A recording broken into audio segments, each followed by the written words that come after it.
Bonjour ou bonsoir tout le monde. J'espère que vous allez bien ainsi que vos proches. Dans cette vidéo, moi, Aïthamd Iman et mon partenaire El Fawzi Aya, on va vous présenter ce vidéo sur ipTable, demandé par Monsieur Zanan. Avant de commencer, voilà notre plan, qui contient ipTable, définition, le net filter, les tables, les règles du pare-feu et le pratique, l'installation et la configuration du ipTable et la sécurisation d'une machine avec ipTable. Premièrement, définition. ipTable est une interface en ligne de commande permettant de configurer le net filter. C'est-à-dire, ipTable est un firewall ou bien un pare-feu en ligne de commande sous Linux qui permet aux administrateurs système de gérer le trafic entrant et sortant via un ensemble de règles qu'on va les voir. Tout d'abord, qu'est-ce que ça veut dire un pare-feu ou bien un firewall? Le firewall, tout simplement, c'est un pare-feu pour la sécurisation d'une machine. Le firewall, on peut l'utiliser pour le filtrage IP, pour le filtrage des ports ou bien le filtrage des protocoles. On peut l'utiliser encore pour faire la translation. La translation, c'est-à-dire le changement des adresses IP. Et on parle aussi du net filter qu'on a déjà cité ou bien indiqué ici. Donc, c'est quoi le net filter? Le net filter est un framework ou bien cardiciel fourni par le noyau Linux qui permet de mettre en œuvre diverses opérations liées au réseau sous la forme de gestionnaire personnalisé. Généralement, le net filter, c'est un système de gestion des paquets réseau du noyau Linux. Et bien sûr qui permet de filtrer et manipuler les paquets réseau. Maintenant les tables. Il faut savoir que ipTable fonctionne par table et il contient ici le filter, NAT et membre. Donc il contient 3 tables. Et dans ces tables, on peut ajouter des règles de gestion. Donc ces règles sont très importantes et sont prises ou bien dans un ordre précis. Bien, la première table est la table filtre. C'est une table qui sert à filtrer les paquets et c'est une table ou bien c'est l'une des paquets ou bien des tables les plus utilisées dans ipTable. C'est la table utilisée par défaut. La table de filtrage est utilisée pour décider si il faut laisser un paquet continuer vers sa destination prévue ou bien on refuse sa demande. Il contient 3 chaînes. Le input, c'est-à-dire les entrants, le output, c'est-à-dire les sortants, et le forward, les passants. Pardon, les forward sont les passants. Et cette table de filtre, elle contient 4 targets. La première, c'est le drop. Le drop, c'est quoi le drop? Le drop, c'est le refus brut des paquets sans retour au client. C'est le contraire du reject. On a encore l'accept. L'accept, c'est-à-dire l'acceptation des paquets, on laisse passer les paquets. On a le reject. Le reject, c'est, comme on a dit, c'est le contraire du drop. C'est-à-dire le rejet du paquet avec retour à l'expéditeur.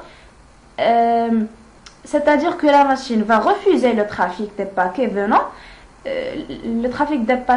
d'une source, mais en retour, la source va avoir une réponse en disant voilà, votre paquet a été rejeté ou bien on rejette ce paquet. Et ensuite, on a le daily, log. Il sert à tracer les paquets, lister les paquets. En fait, tout ce qui va passer à la machine sera logué. La deuxième table, c'est la table NAT. La table NAT, elle s'occupe de la translation des ports et des adresses IP. c'est-à-dire il sert à modifier les adresses IP source et destination des paquets. Donc là, en fait, on va prendre, on va situer à deux endroits précis. On a une machine et on a une IP table installée sur cette machine. On a une chose qui s'appelle le pré-routine, qui est juste après le firewall, c'est-à-dire l'amont du pare-feu.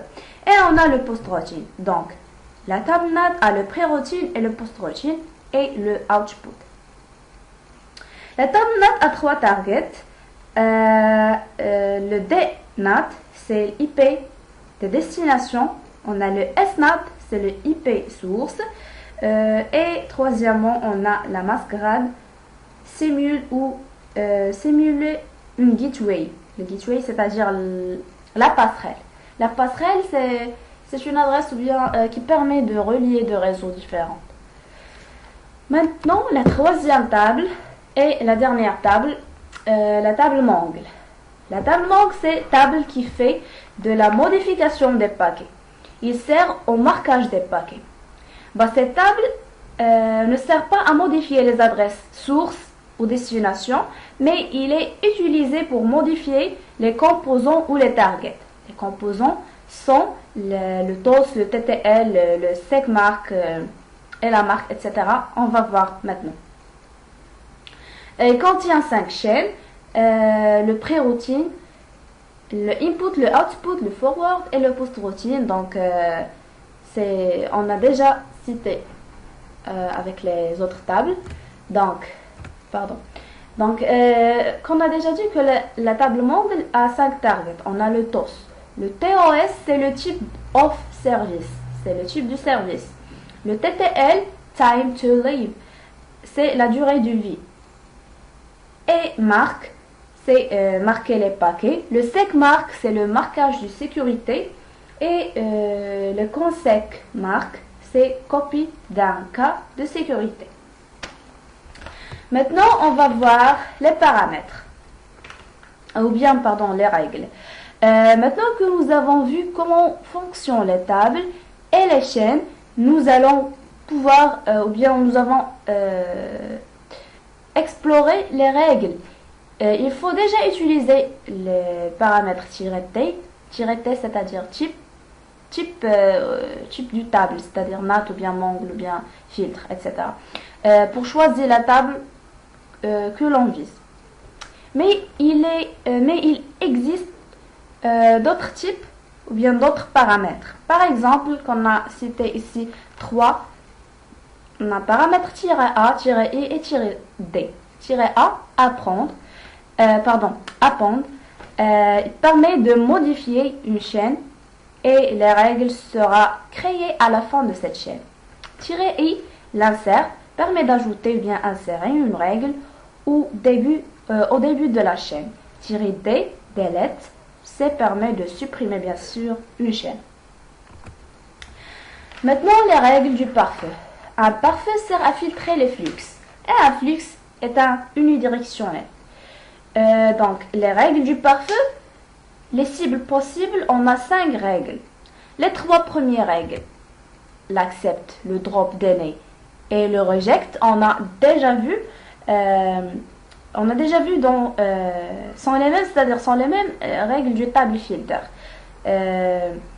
L'accept, c'est le paquet ciblé et autorisé ou bien accepté, c'est-à-dire on a accepté ce paquet. Le drop ou bien le deny, c'est le firewall abandonne le paquet, c'est-à-dire on n'accepte pas. Le reject, c'est le paquet a été rejeté. Mais on a les deux règles ici, le Q et le retourne. C'est-à-dire le Q ajoute la règle dans une liste d'attente consultable par les programmes de l'environnement utilisé. Le retourne, il permet de revenir à la chaîne principale. Maintenant, on va voir l'installation et la configuration du IP table sous Linux. On va utiliser une machine virtuelle Ubuntu et je vous laisse avec Aya. Maintenant, je vais faire l'installation de iptables. Premièrement, je vais faire l'update sudo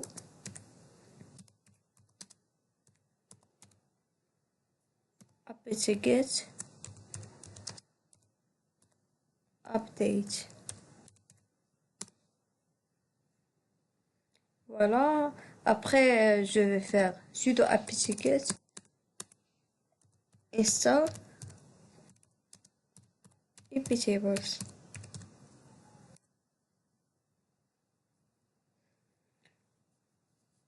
Pour se rassurer que iptables est bien installé, je vais faire la commande ps-ef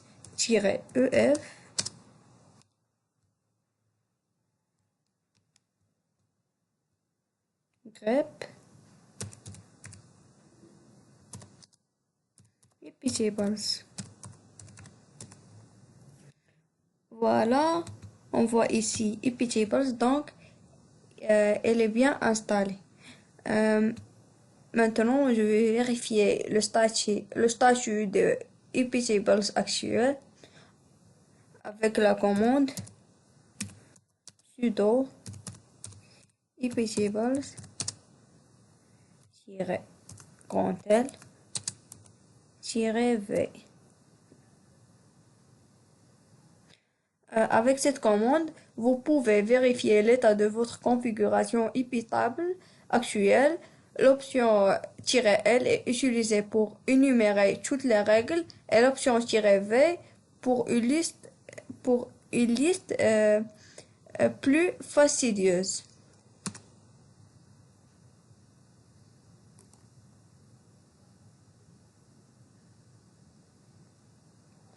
Je sais pas pourquoi il n'a pas marché.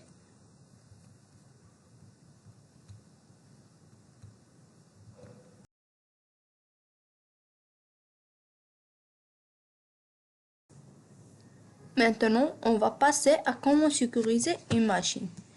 Comment sécuriser une machine avec iptables? Dans la règle, le principe est de refuser toutes les machines entrantes ou sortantes. Par exemple, sur une application, si on veut que cette application ne soit utilisée que par une autre machine, on va passer une règle qui va ne laisser entrer aucune autre IP dans ce port en particulier. Et après, on va autoriser selon besoin les machines qu'on veut les entrer.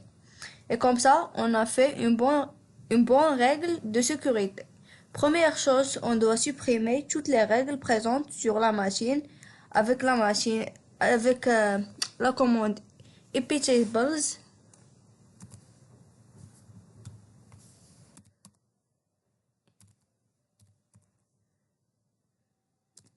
-t filter-f.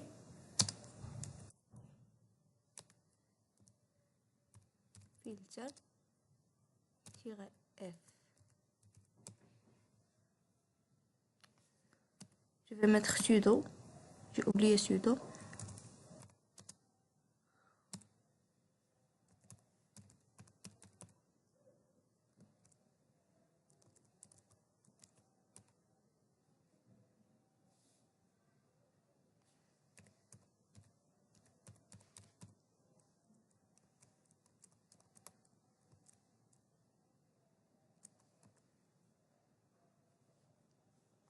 Voilà, maintenant toutes les règles sont supprimées. Maintenant, on va passer à la redéfinition des tables. On n'a plus de règles, il faut mettre en place des règles.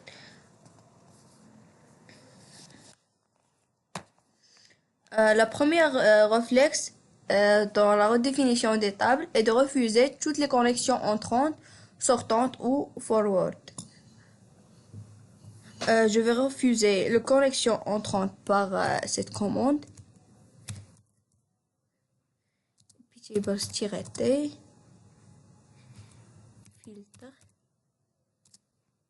filter-grand P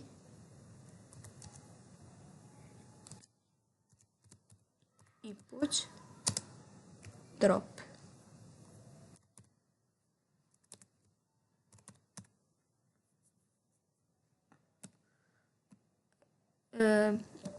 Je pense que je vais mettre toujours sudo pour avoir les droits de super utilisateur. Voilà. Maintenant, on a refusé les connexions entrantes. Je vais refuser maintenant aussi les connexions sortantes. Je vais changer input par output. Voilà. Et maintenant, je vais refuser les connexions forward.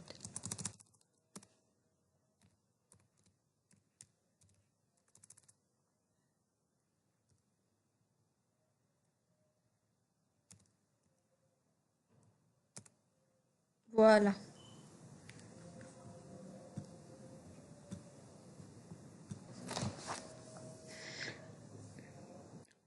Quand la machine a pu réaliser une connexion à une autre machine, c'est-à-dire qu'on a laissé la possibilité de se connecter à cette machine. On laisse passer la communication au sens retour. C'est ce qui fait ces deux commandes qu'on va traiter maintenant sur le terminal en vérifiant l'état de la communication. Si la communication est établie, on accepte. La première commande est, je vais mettre sudo iptables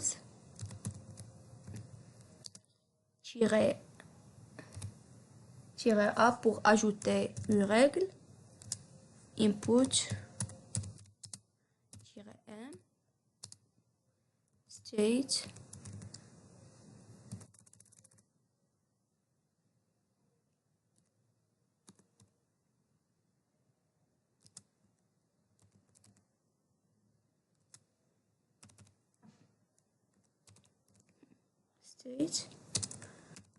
related,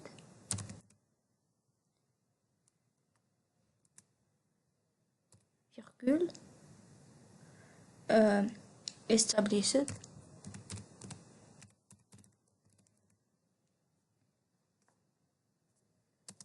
-c, et on accepte.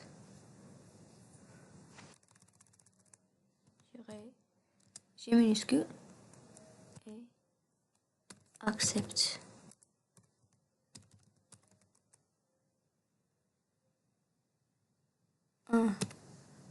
J'ai fait, je suis désolé, je mets ici.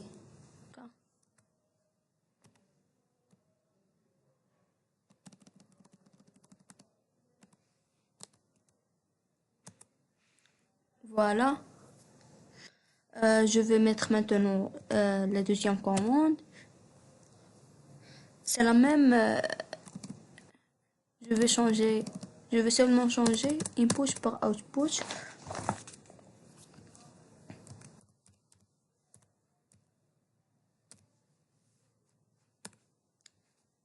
Voilà. Comme ça, on a laissé la connexion au sens retour.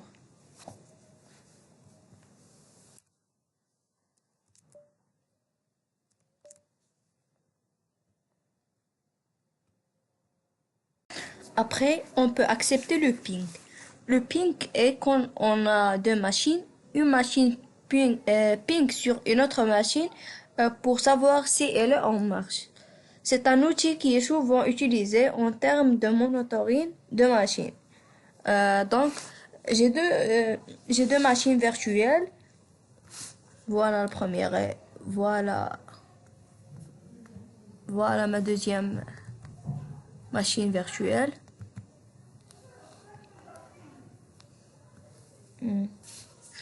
Je vais voir mon adresse IP de la première machine avec cette commande IP ADDR.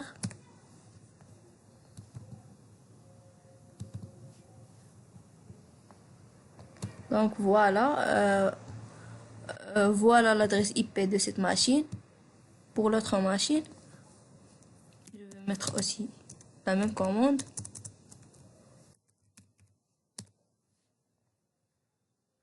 Voilà son adresse IP.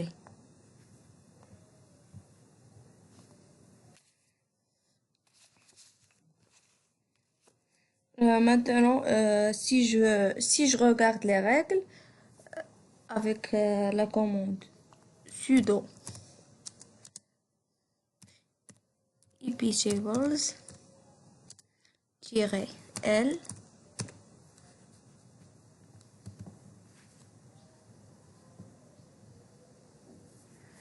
je vois que je n'ai aucune règle. Donc, si je ping sur cette machine, je vais faire ping.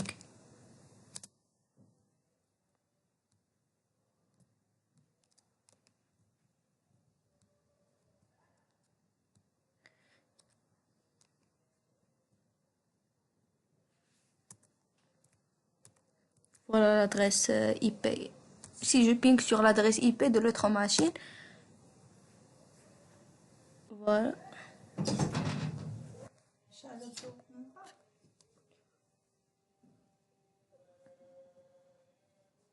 Donc, le ping, c'est bien établi. Je vois que le ping, c'est bien établi.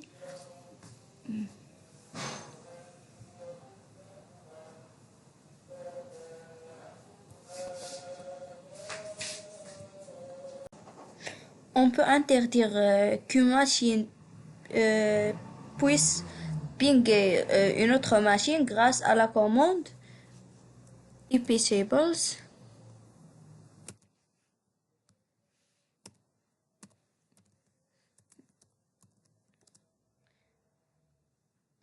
Je vais mettre sudo iptables -i grand I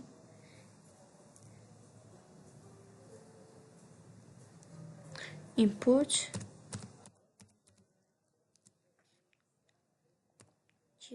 -p ismp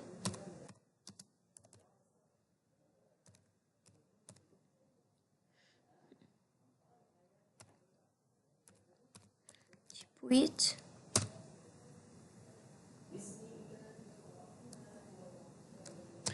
-g et je drop.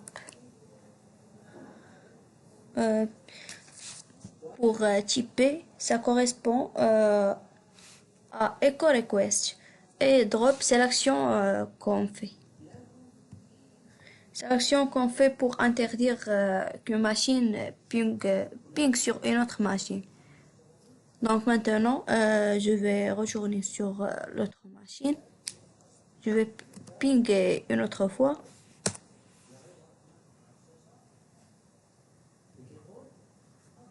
Je vois que la connexion n'est pas permise maintenant.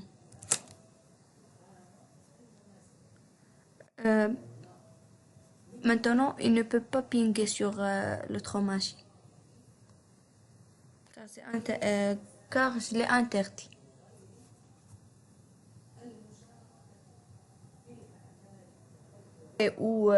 L'autre élément qui peut être intéressant en termes de sécurité, on peut reconfigurer SSH, on peut aller modifier la configuration SSH et au lieu de communiquer en SSH en port 22, on peut le faire en 2222. Du coup, si quelqu'un veut attaquer votre machine, il ne peut pas se connecter si facilement ou l'attaquer par ce port-là. Donc, pour autoriser ça, je vais utiliser la commande. Je vais commencer par sudo iptable -t filter en majuscule input p minuscule tcp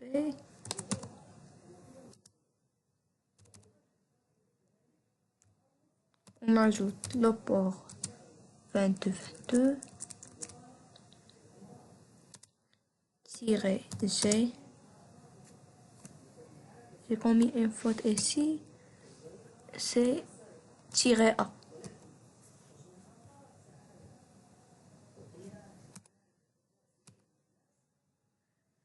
C et j'accepte.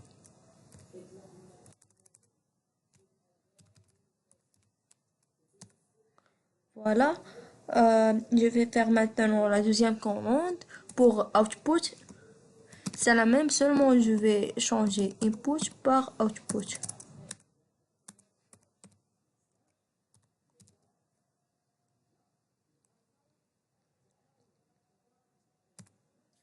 Voilà.